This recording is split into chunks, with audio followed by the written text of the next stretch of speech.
Hi there, fight fans. My name is Kian Lang, and I'm very happy to say that I'm today joined by Mr. Nathan Haywood after his incredible knockout at Octagon 79 a little over a week ago. Nathan, first things first, how are we doing today, brother? Good mate, good. I've got a day off as well, so chilling. It's nice. Can't ask for more. I mean, how has life been since that knockout? I imagine it's kind of gone just insane on socials and everything in your life. Really, yeah, getting like me little 5 minutes of fame at the minute. I am so everyone's been on to as they have. So it's been nice to be fair. It has. It's been nice. It has. It's been good. I mean, what was the process leading up to the fight like for you? I know you were meant to fight at Rise and Conquer, I believe, and then your opponent pulls out, and then short notice Octagon come in, and you get a fight in Brno in front of a crowd like that. I mean, what was the build up to this fight like for you?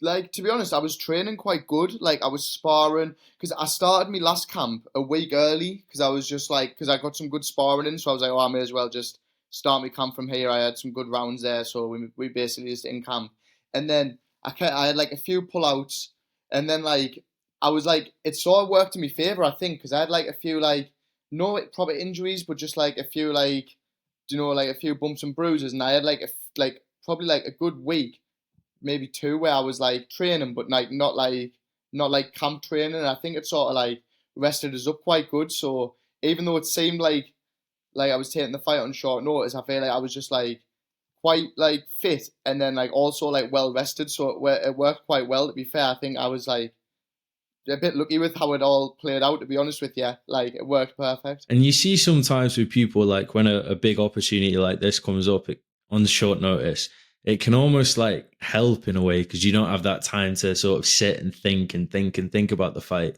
Did you get any of that? And did you feel maybe it was kind of helpful mentally at all? Nah, I think I was kind of stressed about it to be fair for like for a little bit because I had like loads of stuff to sort out. Like even like just like getting over there, like I had to get like obviously my medicals and blood done. I had like flights to sort out, coaches to sort out. So it was just like I was kind of stressed to be fair. I felt better like as soon as like the last thing got done and like the flights were booked and everything was ready to go. I actually felt better then. Like I wasn't actually it's just all of the stuff sorting out leading up to the fight that stresses me out. And then like once we were just going to fight, it was like, all right, thank God, all that's done. To be honest with you, but I was a stress head for like a good like week. I was just absolutely a nightmare to live with. I bet my last would have been hating us. I mean, it's a hectic time, is it? I mean, looking at the fight and looking at almost the build up to the fight, like the press conference, the weigh-ins, you seemed like you were very loose and like relaxed and confident for the situation that you're in. Like you said, like the most hectic week you could have, and then you're there about to fight someone. It seemed like you were so relaxed inside the cage and leading up to it as well. Did you feel like that? Do you know like I just like I had like this weird feeling going into this one where I was just like I just knew I was going to do well. I think it's because right, like loads of people like have always told me like the way I should fight, and like I've sort of always just been like, aye, but then like it's hard to do it when you're in there and stuff like, and then this one I was just like thinking about it, and I was like, do you know when I actually just spar in the gym, like, and we're on like the open mat, and I'm just sparring, like I don't really like I do so good, like it's not even like if I just play my game, I can sort of just not get touched. Like if I just play it, but sometimes I go into fights and I just fight. You know what I mean? And like it sort of held us back quite a bit.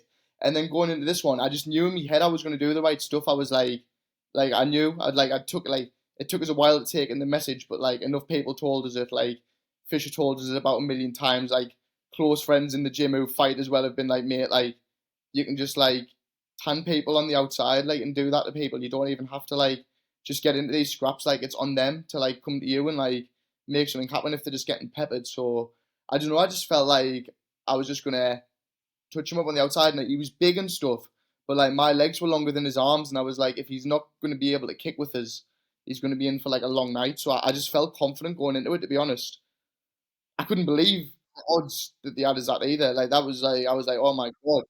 I was like, Jesus. So I don't know. I just like even that didn't really knock us. I was just like, they must think I haven't been training or something. God knows, but I mean, that was kind of mind blowing to me as well. They had you as a massive underdog. yeah, Obviously, you're going it's a into fight, to man. his backyard and stuff. It's wild. I mean, did that Just it. almost spur you on a bit more I didn't that really, people are doubting you? to be honest, at first, right, like I don't actually gamble, so I didn't actually know what that even meant. Like to know when they put it on, like I shared it in my story, and someone was like, "Oh, you won like a massive underdog there." I was like, "Oh wait," but every dog has his day.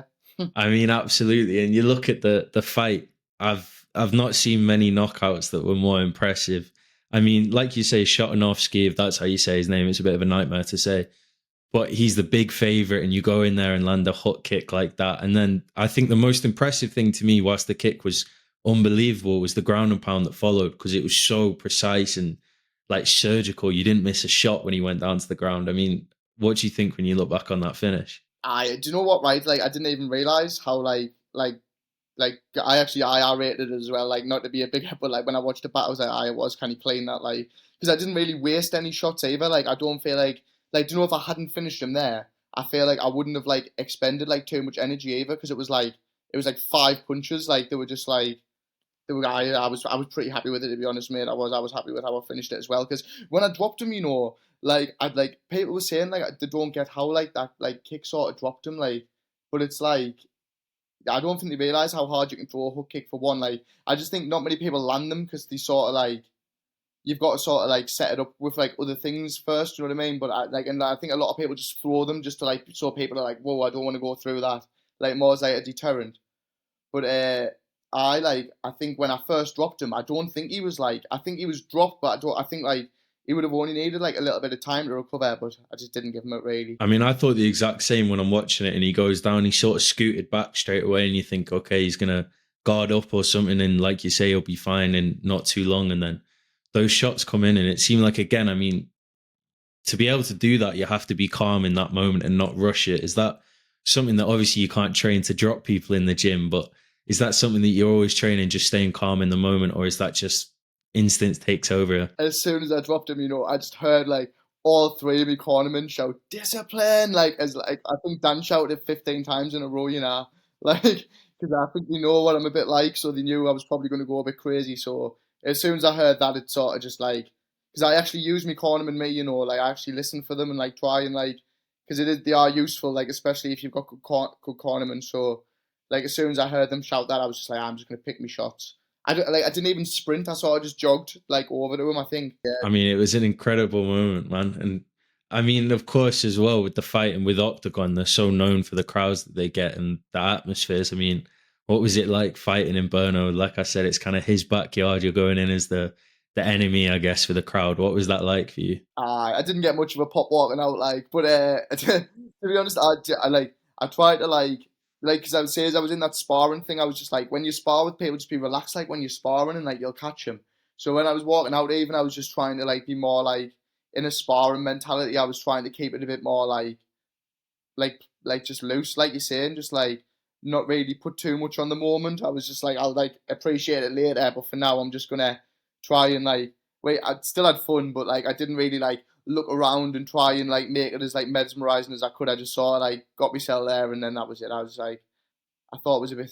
Honestly I feel like much better going in like that as well. I think like sort of a new thing for me, just going in a bit more relaxed and not having to be as like pent up. 100%. I think that would be great, man. And I mean, looking to the future now, is it sort of just making Octagon your home for the time being and getting another fight with that promotion and seeing where you can go with them? Yeah, yeah. So I think, I mean, I'm probably not allowed to like say what fights and stuff I've got yet, but I think we are like in the process of sorting something out. So that would be good. I've got like because I got a 2 fight contract for this one actually. Like so, like I've actually got another fight.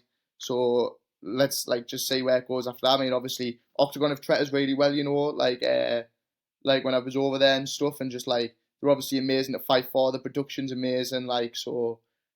That's all I want, mate. Just like it's all I've ever wanted, just to be like fight on like good big shows. Do you know what I mean? So yeah, as long as Octagon keep going how it's been going, I've got no problem staying with Octagon and just seeing how it goes. You know what I mean? Have a good run. That's great to hear, man. And I want to ask as well about the team that you guys have up in the north in at TFT. You know, Andrew Fisher. I've spoke to a few guys from that gym, and everyone sort of says the same thing, that he's just an unbelievable human being and an unbelievable coach. I mean, what is that gym like for you, and what is Andrew like as a teacher there too? Like Fisher's like they sort of touched on this on the commentary actually. Like Fisher's such a good coach because he doesn't make carbon copies. Like there's like he teaches in fundamentals, so like you learn like good fundamentals, and then from that you can really like fighting such a broad thing that like you can sort of take them fundamentals and put them anywhere as long as like you understand like there's certain things obviously that are like set in stone, like you can't do certain crazy things, but for most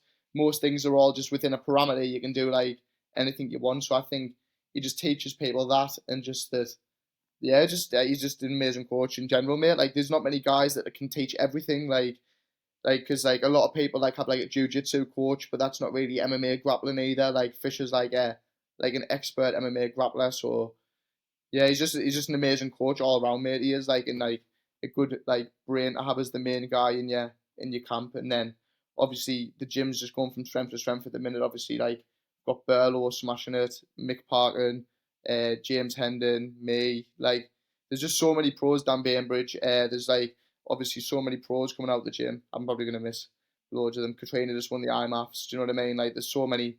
All the amateurs are smashing it. Like I think like we're going to have even more good guys coming through like in the like years to come as well. So it's just smashing it. It's an exciting time, man. I've just got one final question. And again, I can't thank you enough for your time today, bro.